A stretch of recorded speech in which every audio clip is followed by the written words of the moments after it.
네, 성도 여러분, 하루 동안 평안하셨습니까? 새로운 한 주가 시작이 되었습니다.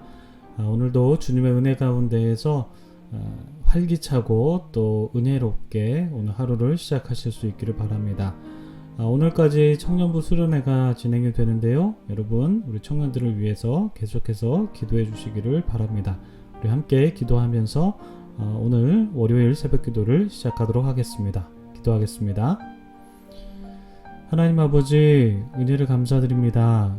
오늘도 저희에게 새로운 날을 허락하여 주시고 하나님의 말씀을 우리가 보면서 오늘 우리에게 향하신 하나님의 뜻이 무엇인지 우리가 알아가기 위하여서 또 이렇게 귀 기울일 수 있는 시간을 허락해 주셔서 참 감사드립니다.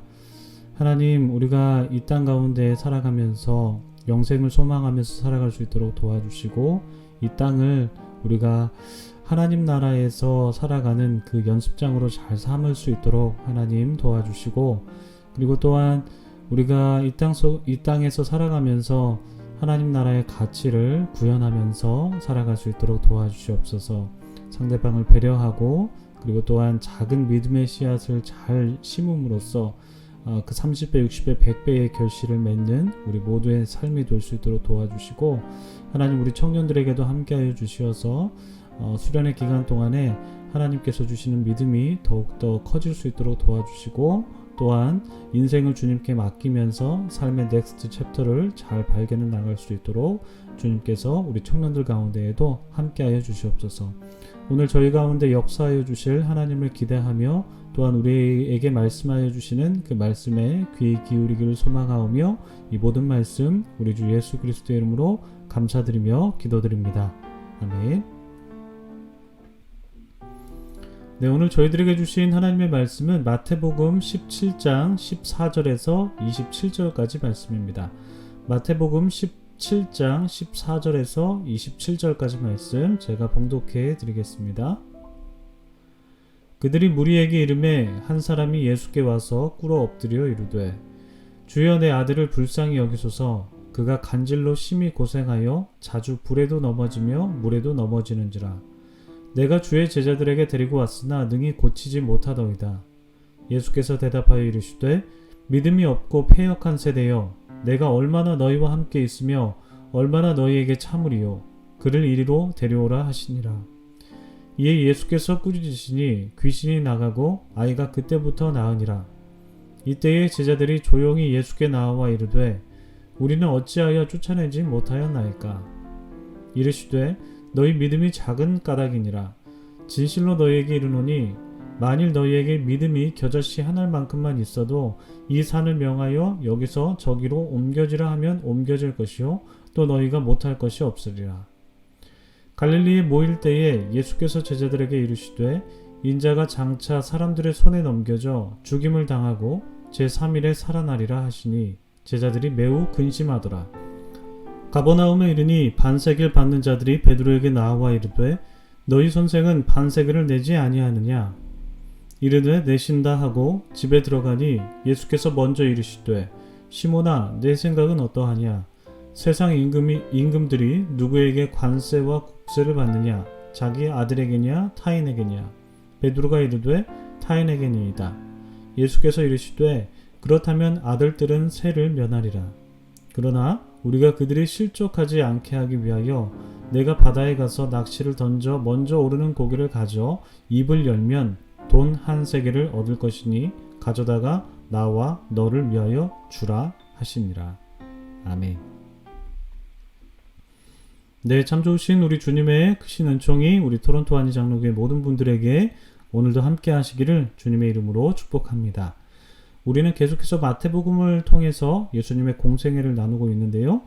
예수님께서 가이사랴 빌립보를 떠나시면서 계속해서 남쪽으로 이동하시면서 예루살렘으로 향하고 있는데, 이는 예수님께서 예루살렘에서 십자가에 달리셔서 죽게 되는 길로 향하고 있다라는 그런 말씀을 지난 토요 새벽 기도 시간을 통하여서 우리가 나누었습니다.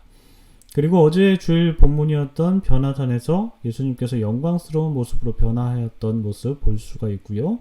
모세와 엘리야와 함께 더불어 말씀하시는 예수님, 그래서 예수님께서 하나님의 아들 되심을 우리가 어제 본문을 통해서 확인할 수가 있습니다. 그 이후에 오늘 본문이 이어지는데요. 오늘 본문은 예수님께서 귀신 들린 아이를 고치시는 이야기, 그리고 또 두 번째로 십자가와 부활을 제자들에게 말씀하신 이야기, 또 마지막으로 성전세를 내신 이야기, 이렇게 세 가지 이야기를 오늘 본문에서 담고 있습니다. 먼저 우리가 귀신 들린 아이를 치유하시는 예수님에 관한 말씀을 좀 나누어 보고자 하는데요. 여러분 혹시 사시면서 이런 경험 해보신 적 없으십니까? 하나님께서 나의 기도에 언제 응답해 주시지?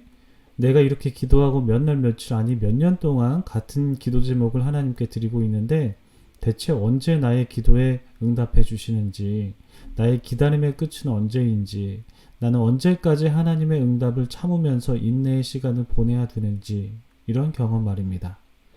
아마 그 기다림의 시간이 짧든지 길든지 우리가 신앙생활을 하면서 이런 생각을 안 해보지는 않았을 것 같다라는 그런 생각을 해봅니다. 여러분들도 아마 그렇게 생각하실 것 같다라는 생각이 드는데요. 우리가 하나님의 응답을 기다린다, 하나님의 때를 기다린다, 하나님의 응답을 기다리면서 지금을 인내한다, 하나님의 때가 이루어질 때까지 참는다 라는 생각과 다짐 우리가 갖게 됩니다. 광야를 지났던 이스라엘 백성들도 동일한 경험을 했었던 것 같아요.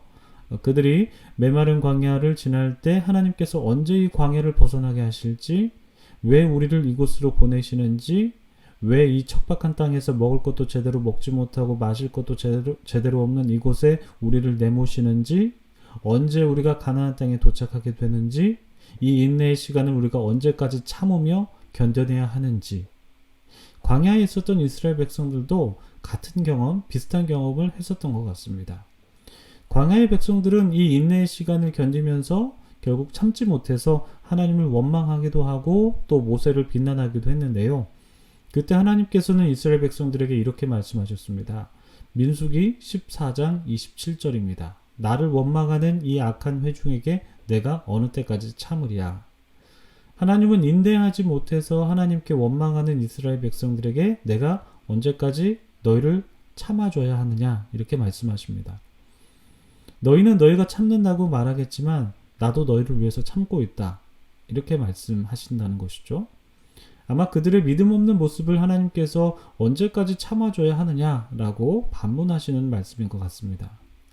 하나님께서 그동안 그들에게 많은 은혜를 베풀어 주셨음에도 여전히 불평하고 여전히 하나님의 그 신실하심에 대해서 의심하였던 그들에게 하나님은 언제까지 내가 참아야 되느냐, 이렇게 말씀하십니다. 오늘 본문에서는요, 바로 이 귀신 들린 아이를 치유하지 못하는 제자들을 향해서 예수님께서 비슷한 말씀을 하십니다. 17절입니다. 믿음이 없고 패역한 세대여, 내가 얼마나 너희와 함께 있으며 얼마나 너희에게 참으리요.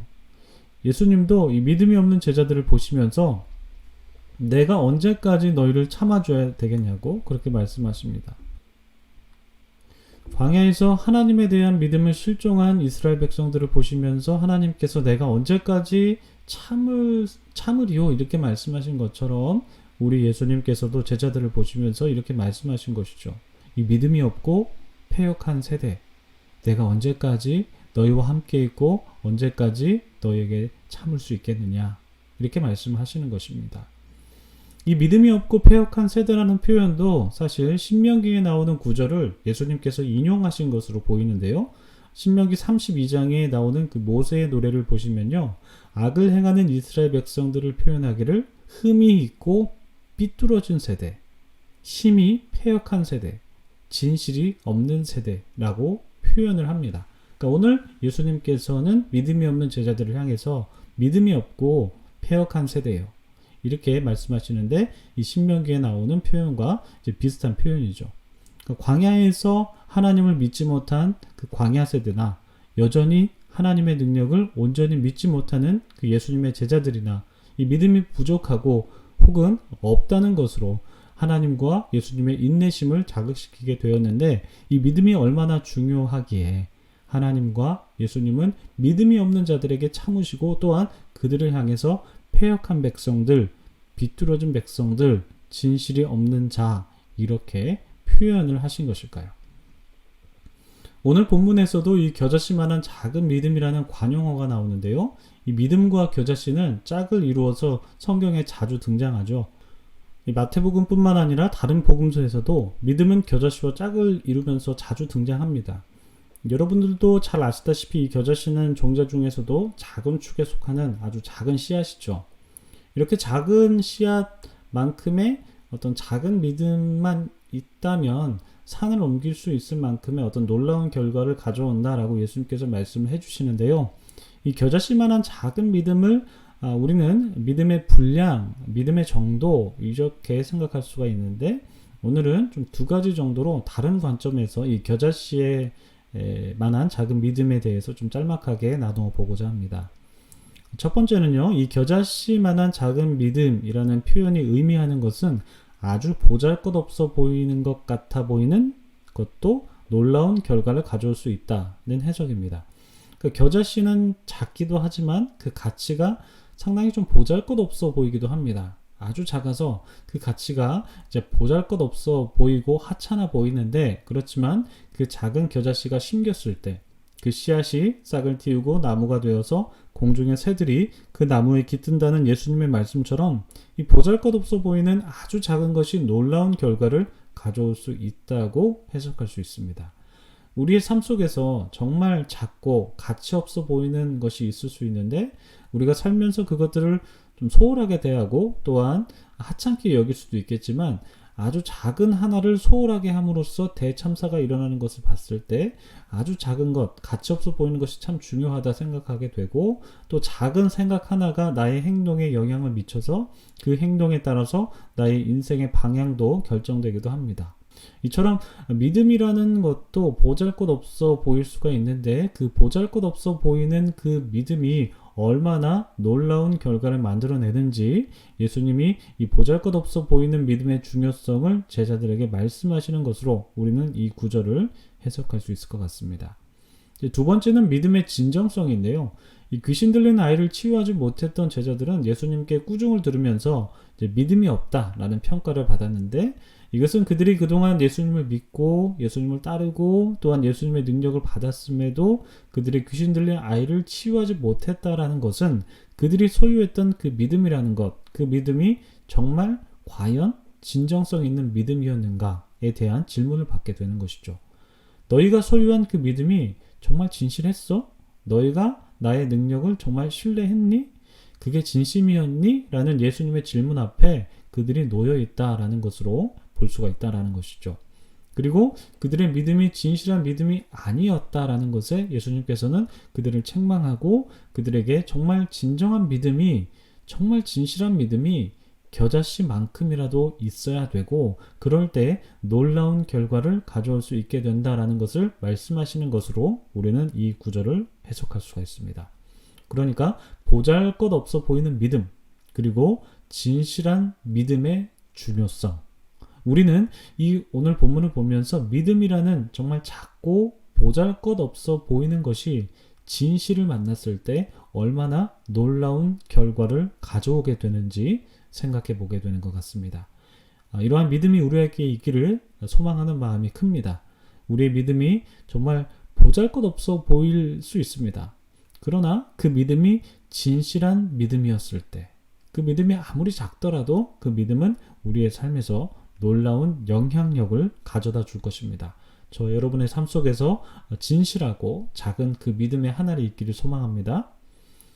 그 이후에 예수님께서는 이제 두 번째로 십자가 죽음과 부활에 대해서 말씀하시고요. 또 가버나움에 이르셔서 성전세를 내시게 되는데, 이 세상 관원의 자녀들이 세금에서 면제되지 않습니까? 왕의 자녀는 세금에서 면제되듯이 하나님을 예배하고 하나님의 성전을 위해서 내는 이 성전세는 하나님의 아들 예수님은 당연히 면제되어야 하는 것이 마땅하죠. 그렇지만 예수님께서는 좀 다른 이들이 실족하지 않기 위해서 베드로에게 낚시를 해서 잡은 고기의 입을 열게 함으로써 예수님과 자기를 위한, 베드로를 위한 이제 성전세를 내게 하시는데, 이렇게 예수님은 하나님의 아들이라는 자격이 있었음에도 불구하고 당신의 행동 결정은 다른 이의 실족함을 기준으로 삼았다라는 것을 볼 수가 있습니다. 그러니까 누군가를 실족시키지 않으려는 이 마음이 예수님의 하나님 아들 되시는 그 자격을 내려놓게 하였다라는 것이죠.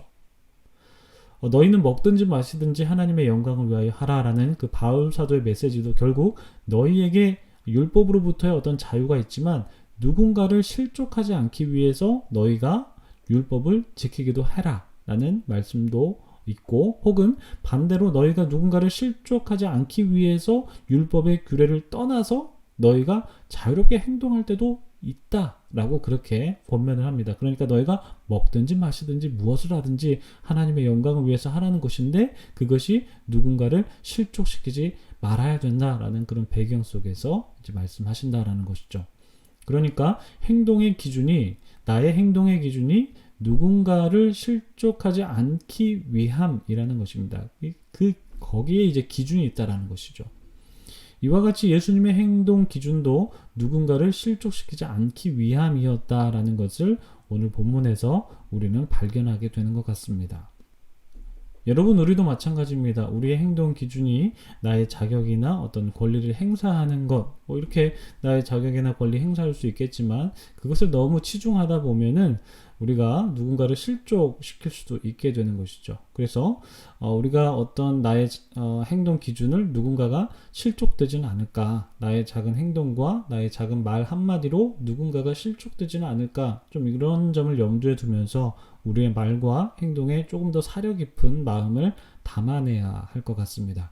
예수님의 삶을 통해서 우리는 한마디로 이제 배려를 배우게 되는데, 누군가를 배려하는 마음이 참 아름답고 또한 오해를 불식시키기도 하는 것 같습니다. 그러니까 왜냐하면 이 27절에서 이제 실족하지 않기 위하여라는 이 구절을 개역 성경에서는 오해하지 않기 위하여 이렇게 번역하거든요. 그러니까 예수님은 누군가가 오해하지 않기 위해서 그들을 위해서 배려의 행동을 하셨다라는 것입니다. 그러니까 내 마음대로 내 뜻대로가 아니라 나는 이렇게 생각하니까, 나는 이런 자격이 있으니까, 이게 아니라 상대방이 오해하지 않게, 상대방이 실족하지 않게 하기 위하여서 예수님은 배려의 행동을 하셨다라는 것입니다. 여러분, 우리도 이렇게 우리의 삶을 예수님과 좀 맞추면서 살아야 할 것 같습니다. 배려하는 삶, 그 삶을 살아내면서 누군가를 사랑하고 누군가를 배려하는 우리 모두가 되기를 소망합니다. 오늘 말씀 다시 한번 기억하시기를 원하고요. 우리의 하찮아 보이는 작은 믿음을 통하여서 그 작은 믿음이, 그 하찮아 보이는 믿음이 진실을 만났을 때 놀라운 결과를 나타낸다. 그리고 또한 우리가 삶 속에서 예수님처럼 누군가가 오해하지 않도록, 그리고 또 상대방이 실족하지 않도록 배려의 삶을, 배려의 언어를 그렇게 사용해야겠다는 다짐을 갖게 되는 것 같습니다. 오늘 말씀 기억하시면서 기도하시기를 바라고요. 우리 청년들을 위해서 기도해 주시고, 그리고 또한 고통 가운데 있는 자들을 위해서 생각하시면서 함께 기도하며 나아가시겠습니다. 기도하겠습니다.